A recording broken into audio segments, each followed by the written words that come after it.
मंदिर में जो श्रद्धालु आ रहे हैं वो क्या सोच रहे हैं, उनका जो रिएक्शन है वो ग्राउंड जीरो पे हम रिकॉर्ड कर रहे हैं। लोगों से जानने का प्रयास कर रहे हैं कि वो क्या सोच रहे हैं और कहां से आए हैं। थोड़ा सा पीछे हो जाइए। क्या नाम है आपका? मेरा नाम राजेश गुप्ता है, मैं बम्बई से आया हूँ। जी राजेश जी, क्या करते हैं आप?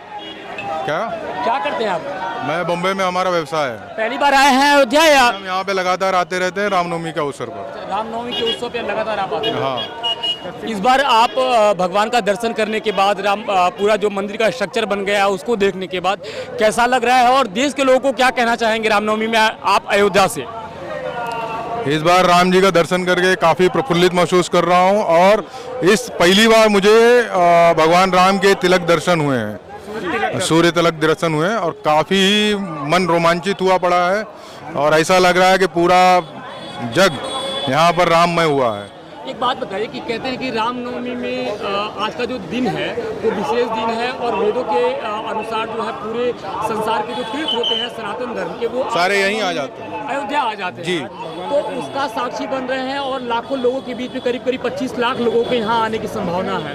कहते हैं कि 3 लाख लोगों ने अपने जीवन का बलिदान कर दिया राम मंदिर के बनने में और 500 सही बात है, राम मंदिर बना है। सही बात है। तो देश के लिए ये कितना गौरव की बात है, इस पे क्या कहना चाहेंगे? देखिए, हम लोगों ने मतलब हिंदुओं ने इस राम मंदिर को जब से खोया है तब से लाखों लोगों ने अपने बलिदान दिए और हम चाहते हैं कि अभी इसी तरह से बाकी के भी मंदिरों को हासिल किया जाए जिससे कि भारत में जो हिंदुत्व और सनातन का गौरव है इसी तरह पलता और फूलता रहे। और पूरा पहले अगर जैसे कहते हैं कि पूरी पृथ्वी हिंदुओं की और सनातनियों की थी और उसी तरह से आगे के 500 वर्ष के बाद में पूरी पृथ्वी सनातनियों की होगी, सारा जग सनातनियों का हो जाएगा।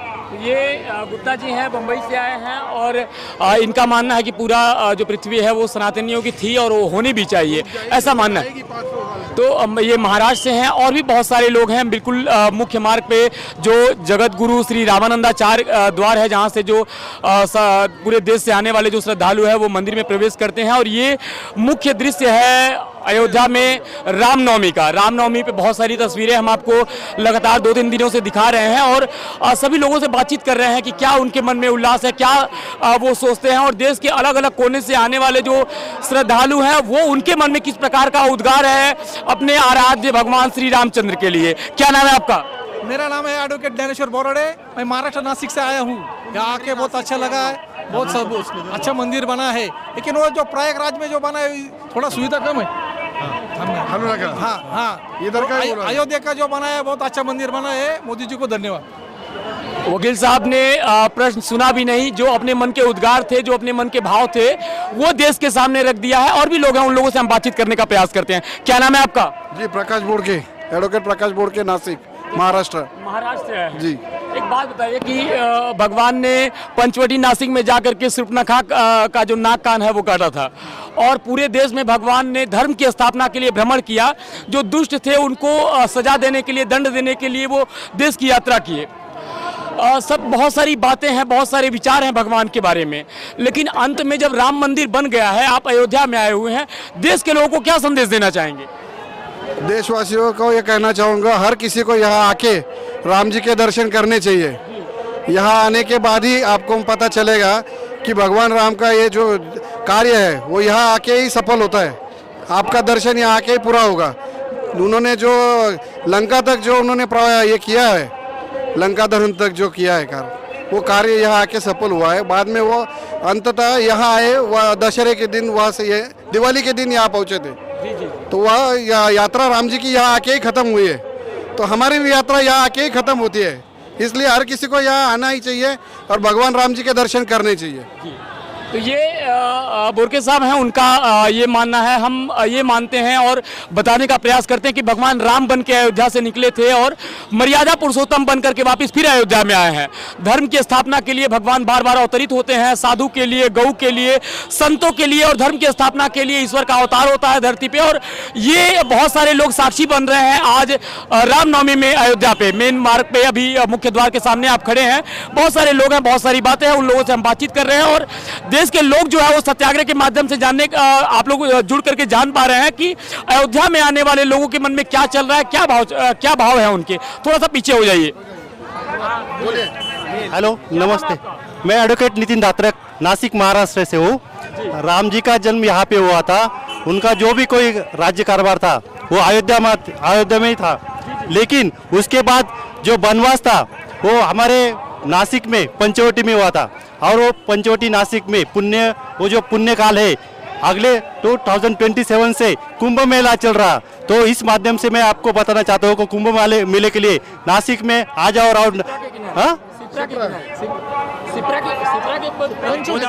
पंचवटी नदी गोदावरी नदी से दक्षिण की गंगा। और राम जी का वहाँ पे जो वनवास था, वहाँ से सीताहरण हो गए, वो सब आपको वहाँ पे मालूम होगा। इसीलिए आप सबको न्योता दे रहा है कब कुंभ मेले के लिए आप नासिक महाराष्ट्र में आ जाओ। बिल्कुल आएंगे जी, बिल्कुल आएंगे। तो हम आपको राम कथा सुना रहे थे और बता रहे थे कि बाली का वध जब प्रभु ने जाकर के किष्किंधा में, कर्नाटक जो आज का वर्तमान का कर्नाटक है, तो बाली का प्रभु ने वध किया। और जब बाली ने पूछा भगवान से कि मेरा क्या अपराध है, दो भाइयों की लड़ाई में आप कौन होते हैं हमें मारने वाले, तो भगवान ने उनसे वहां पे कहा कि अरे मूर्ख बंदर, ये पूरी पृथ्वी जो है वो इक्ष्वाकु वंश के राजाओं की है, और इक्ष्वाकु वंश के राजा अभी भरत जी हैं, उनके शासन के आदेश से दुष्टों को दंड देने के लिए हम निकले हुए हैं। और एक उद्गार था भगवान के मन का कि कन्या भगिनी सुत की पत्नी या छोटे भाई की नारी, जो इन्हें कुदृष्टि देखता है वध के है योग्य दुराचारी। सुग्रीव अनुज की भार्या को तूने अपने घर डाला है, इस कारण हमने बाण मार तुझको समाप्त कर डाला है। दो लोगों की लड़ाई नहीं थी, वो धर्म की स्थापना के लिए दुराचारी बाली ने पहले ही रावण से संधि करके उससे मित्रता की थी, और दूसरे देश के साथ मित्रता करने की वजह से देशद्रोह का जो आरोप था वो भी एक बाली के ऊपर था। तो सिर्फ नकारात्मक जो प्रभाव है उसको देखने का प्रयास नहीं है। राम मंदिर आए हैं तो बहुत सारे सकारात्मक पहलुओं को जानने का प्रयास करिए, और ये रामनवमी जो है आपके मन में एक नई श्रद्धा के दीपक को जला दे, इसके लिए भगवान से मनाते रहिए मर्यादा पुरुषोत्तम श्री राम से। बहुत बहुत धन्यवाद आप सभी का। और भी बहुत सारे लोगों से हम जानने का प्रयास कर रहे हैं। क्या नाम है सर? जनाब केवल 3 मिनट में भगवान पैदा हो रहे हैं, केवल 3 मिनट समय बचा। जी बोलिए। क्या नाम है आपका? मेरा नाम है एडवोकेट दत्तात्रेय शिंदे। हम नासिक से हूँ, महाराष्ट्र से। बताइए कैसा लग रहा है आपको अभी? मुझे यहाँ आके बहुत प्रसन्न और स्फूर्तिदायक लगा है जी। जो श्री राम का जन्म कल हो गया, तो जब श्री राम पूरा भारत में घूमे, वो उत्तर से दक्षिण तक गए, तब उसने वो देश था वो जोड़ दिया, और जो दुष्ट थे उसका शासन कर दिया जी। उसके बाद हम जहाँ जाएंगे वो दक्षिण से आएंगे, तो उधर बोलेंगे कि देखो राम का जो एकता है देश की, आप बोलते रहिए। हाँ, वो एकता है जो देश की, वो देखो कैसी है। जब दक्षिण में जाएंगे वही राम लेंगे नाम, उसके पीछे क्या लगेंगे? रामप्पा, उसके बाद रामन्ना। और महाराष्ट्र में जो आएंगे ना तो आप बोलेंगे राम भाऊ। अब उधर अपने राम, हाँ, तो इधर जो आएंगे गुजरात में तो राम भाई बोलेंगे, इधर भी राम भैया बोलेंगे यूपी में, और पंजाब में जाएंगे तो राम सिंह बोलेंगे। हम सब हमारे भारत में वो राम वो छाया हुआ है, और इधर देखेंगे तो सब भारत से लोग यहाँ आए हैं। तो हमारा इकट्ठा जो एकता है वो विविधता में एकता है, जिसके में पीछे राम है। तो पूरी डाइवर्सिटी की जो कहानी है, जो विविधता की बातें हैं उसको समझा रहे हैं, और उद्गार है मन के बारे में, अपने अपने राम के बारे में बहुत सारी कहानियां हैं, और 100 करोड़ से अधिक जो है कवियों ने रामायण की रचना की है, अलग अलग भाषाओं में रामायण की रचना की है, अलग अलग समय में कवियों का जो है वो अलग अलग बोध रहा है। और साहब 1 मिनट दे दीजिए। धन्यवाद। तो और भी लोग हैं, उन लोगों से जानने का प्रयास करते हैं। क्या नाम है सर आपका?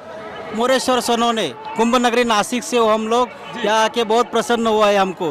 बस हिंदू धर्म का जय हो, अधर्म का नाश हो। जय सिया राम, जय सिया राम। थैंक यू, धन्यवाद। तो राम कहानी के साथ इस समय हम अयोध्या में हैं। क्या नाम है आपका? जवाहर सिंह, जौनपुर से मैं हूँ। कहाँ से हैं? जौनपुर से। हाँ, तो इस समय भगवान राम पैदा हो गए कौशल्या की गोदी में। आप देखें, पूरा भारत देखेगा, कहीं भगवान राम पैदा हो गए माँ कौशल्या की गोद। तयवधपुरी सो है यही भांति, प्रभु ही मिलन आई जनुराती। देखी भानु जनु मनु सकुचानी, तदपि बनी संध्या जनुआनी। बहुत अच्छे। तो ये है अयोध्या। सनातन धर्म से बढ़कर विश्व में कोई धर्म नहीं है। यदि कोई धर्म है विश्व में तो सनातन धर्म है, आज से अंत तक रहेगा। सभी धर्मों के लोगों ने इस धर्म पर आघात किया, लेकिन आज से अंत तक सनातन धर्म नहीं मिटेगा, कभी भी नहीं मिटेगा। आपके चैनल को मेरा नमस्कार है, बहुत बहुत धन्यवाद। जय अयोध्या नगरी, जय अयोध्या धाम की, जय श्री राम की। भगवान जो कौशल्या की गोदी में पैदा हो चुके हैं, बोलिए एक बार जय श्री राम, जय श्री राम। धन्यवाद। तो जन्मोत्सव का समय है अयोध्या में। ये बहुत सारे लोग अलग अलग देश के कोने कोने से आए हैं, विश्व के अलग अलग कोने से आए हैं और सभी लोगों के मन में जो भाव है उनको दिखाने का प्रयास कर रहे हैं, लोगों से अलग अलग प्रश्न कर रहे हैं। और जब अयोध्या में व्यक्ति आता है तो भगवान के दर्शन करने के बाद जो वो आह्लादित होता है, जो वो प्रसन्न होता है, उसके चेहरे पे राम मंदिर देखने के बाद जो भाव होते हैं उसको हम जानने का प्रयास कर रहे हैं, लोगों से बात कर रहे हैं कि अपने आराध्य के लिए उनके मन में क्या विचार है और राम मंदिर में आने वाले जो लोग हैं वो क्या सोच रहे हैं, क्या दर्शन करने के बाद भगवान का क्या भाव है उनके। क्या नाम है आपका? देव कुमार, हम बिहार मुंगेर से आए हुए हैं। मुंगेर से आए हैं? हाँ, बिहार राज्य है हमारा, मुंगेर बिहार से आए हुए हैं। तो हमने बहुत पहले ही सोचे थे कि हमको रामलला के दर्शन करना है। तो एक ऐसी अद्भुति मतलब हमें आई कि जब तक हमने रामलला को दर्शन नहीं करेंगे तो अपना केस नहीं कटाएंगे। आज हमारा 6 महीना हो चुका है। आज कल ही हम ट्रेन से आए हैं और कल भी रामलला के दर्शन किया हमने शाम में, और आज भी सुबह रामलला के दर्शन किया और हनुमानगढ़ी भी गए, हनुमान जी का दर्शन किए और स्नान भी किए हैं जमुना जी में। अब कैसा महसूस हो रहा है? अब हमको लग रहा है कि नहीं, हम पूरा उनके शरण में आ गए हैं और हमें जो भी कल्याण करेंगे उनके ही भाग में छोड़े हुए हैं। सारे पुत्र उत्र सबको उनके छोड़ दिए, सारा चिंता छोड़ रखे हैं, ना घर की चिंता न कहीं की। हम सिर्फ प्रभु राम को जानते हैं, हम उन्हीं के चरण में आए हुए हैं। हमने प्रभु आप ही देखिएगा, आप ही मेरे मालिक हैं, आप जग के मालिक हैं, जग को चलाते हैं। आप हमारे परिवार, पूरा हिंदुस्तान जितना भी हैं लोग, सबको कोटि कोटि प्रणाम, सबको रामनवमी के हार्दिक शुभकामनाएं और चैनल को कोटि कोटि धन्यवाद।